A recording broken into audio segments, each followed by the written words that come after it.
Faith, and this video is going to show how to do a reinforced rucksack back carry using a woven wrap and a very small baby. This doll is about 15 pounds and the outfit it's wearing is 3 to 6 months, if that gives you an idea of the size. So I'm going to go ahead and use the hip scoop method to get the baby on my back. Just like a regular rucksack, I start with the wrap centered on the baby.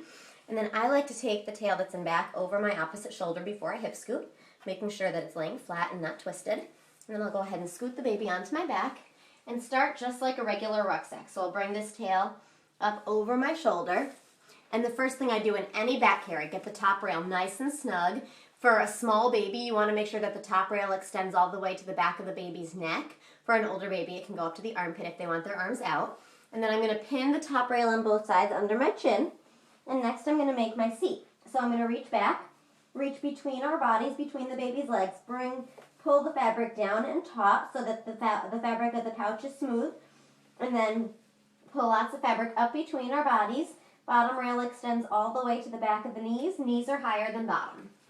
Next, I'm going to go ahead and gather the tails up on top of my shoulders, maintaining tension. You can stand up a little bit if you want to bounce the baby down into the seat, allow gravity to help you a little bit. And then I'm going to go ahead and sandwich my shoulders. You don't have to, but I like to. I'm going to switch the inside rail on one side to the opposite hand and then fold the outside rail up and under. So we have it folded at the shoulder. It's an extension of the pocket. And do the same thing on the other side. Switch the inside rail and then fold up and out. And so next I'm going to go ahead and do my reinforced ruck part. So I'm going to pin one side between my knees. And then for this side that I'm going to work from, I'm going to hold just the top rail first and bring it under my arm to the back. So notice now the wrong side of the wrap is showing. And I'm going to pull it up. I want to spread it as high as I can over the baby.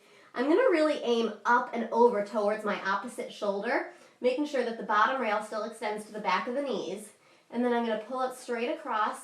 You can even strand by strand tighten here if you want. Make sure it's spread as well as possible.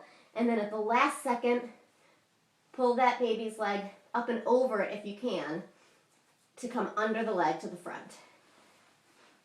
And then we're going to go ahead and pin this side between the knees, or you can pin it under your chin to keep everything nice and high.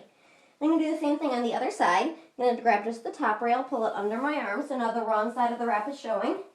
And I really want to spread it as high as I can. Make sure not to catch the baby's foot. Don't want to lock the feet in. And so spread as high as I can. You can strand by strand if you want.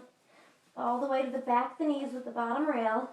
And then at the last second, come under that leg to the front where we can now tie off.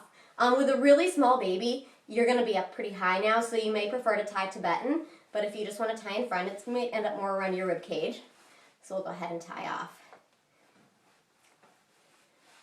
And there we have it. This is reinforced ruck with a woven wrap and a small baby. Thank you.